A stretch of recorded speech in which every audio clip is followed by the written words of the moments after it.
Assalamualaikum warahmatullahi wabarakatuh. Perkenalkan saya Arif Nur Yahya dari Prodi Pendidikan Ekonomi Universitas Veteran Semarang. Di sini saya ingin mereview jurnal bab 14 yaitu bertemakan Technopreneurship di era globalisasi. Nah, di sini saya mengambil jurnal dengan judul Pengaruh E-commerce terhadap pendapatan. Di sini volumenya dan halamannya yaitu di volume 5 nomor 2 Agustus tahun 2022. Nah, kemudian untuk kampusnya ini adalah Universitas Amir Hamzah. Pada tahun 2022 ditulis oleh saudara Reni Lubis STMM. Kemudian saya mereview untuk jurnal ini pada tanggal 29 Mei 2024. Nah, yang pertama dari segi abstrak, pada abstrak penulis menjelaskan pentingnya penggunaan internet di dalam dunia bisnis serta untuk membantu perkembangan dunia industri di Indonesia. Penulis juga menjelaskan mengenai industri makanan Indonesia karena hal ini akan menjawab tantangan di industri saat ini. Dengan beragamnya industri makanan di Indonesia akan memperbesar margin pendapatan pada pelaku industri di Indonesia. Nah, khususnya di era globalisasi ini, penulis menjelaskan pentingnya e-commerce dalam mempengaruhi pendapatan serta seiring perkembangan teknologi yang ada saat ini diharapkan para pelaku usaha bisa mengikuti perkembangan zaman yang dimana semua hampir menggunakan e-commerce. Nah, kemudian dari pendahuluan, penulis menjelaskan tentang tujuan ekonomi adalah mendapatkan pendapatan. Jelas. Penulis juga menjelaskan mengenai urutan bagaimana akhirnya banyak pengusaha saat ini karena gejala industrialisasi terkait e-commerce dan pendapatan juga dijelaskan pada bab ini, di mana e-commerce dan pendapatan saling berkaitan satu sama lain.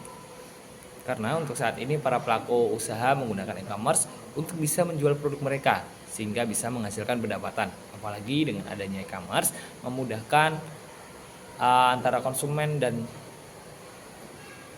seller untuk memilih dan bisa berkomunikasi secara langsung. Tinjauan pustaka atau telaah yang digunakan, teori yang digunakan oleh para penulis, yang pertama adalah dari Kiso, Wargan, dan Warfield, yang dimana menjelaskan pendapatan adalah arus masuk bruto dari manfaat ekonomi yang timbul dari mengakibatkan kenaikan ekuitas yang tidak berasal dari kontribusi penanaman modal.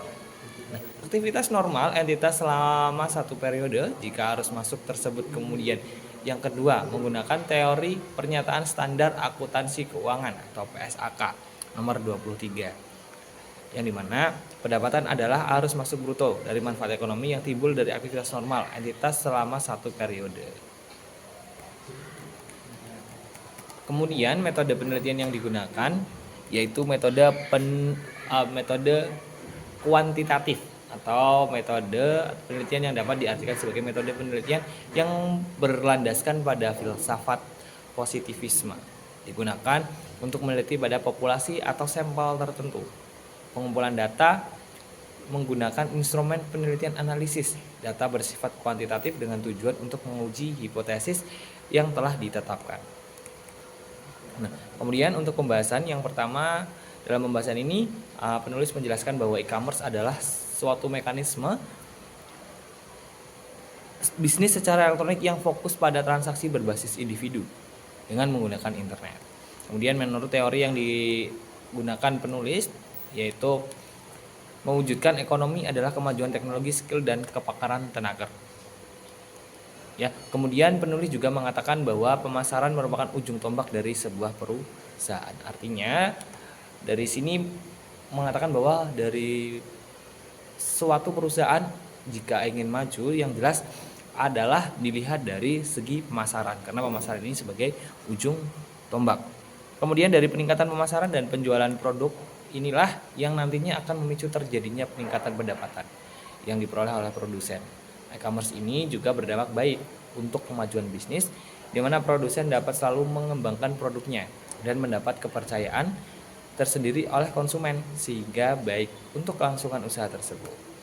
Nah, selain itu, dengan menggunakan sistem ini, para pengusaha dapat bertukar informasi dalam hal bisnis sehingga dapat memajukan usahanya serta memperluas jaringan bisnis. Dalam pandangan ekonomi Islam sendiri, untuk memperoleh harta diharuskan sesuai dengan etika bisnis Islam. Artinya semua cara boleh dilakukan seperti halnya menggunakan e-commerce untuk meningkatkan pendapatan setiap pengusaha dan memperluas usahanya. Sehingga seiring dengan perkembangan zaman, penggunaan internet di seluruh dunia kian makin bertambah. Pemasaran dan penjualan melalui media e-commerce diharapkan dapat membantu para pelaku usaha dalam meningkatkan usahanya. Kemudian untuk kesimpulan yang pertama yaitu pengaruh elektronik commerce atau e-commerce terhadap peningkatan pendapatan bernilai positif. Ya, karena adanya e-commerce membuat pendapatan pemilik usaha meningkat dibandingkan sebelum menggunakannya. Seperti adanya keadilan bagi setiap konsumen baik secara offline ataupun online. Kemudian adanya sikap tanggung jawab bagi produsen terhadap konsumen serta kebebasan pada setiap produsen sehingga bersaing secara sehat dan tidak saling menjatuhkan. Nah, kemudian bagi pemerintah sendiri maupun masyarakat untuk terus memberikan pelatihan khususnya pelatihan penggunaan teknologi bagi para produsen agar nantinya tidak ketinggalan zaman atau gaptek. Ya.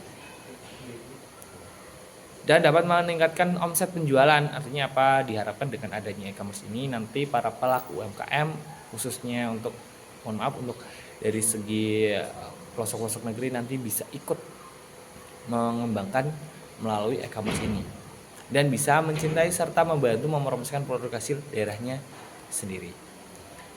Begitu saja untuk bab 14 terkait technopreneurship di era globalisasi. Nanti teman-teman boleh memberikan pertanyaan di kolom komentar, nanti akan saya jawab satu-satu. Begitu saja, terima kasih. Wassalamualaikum warahmatullahi wabarakatuh.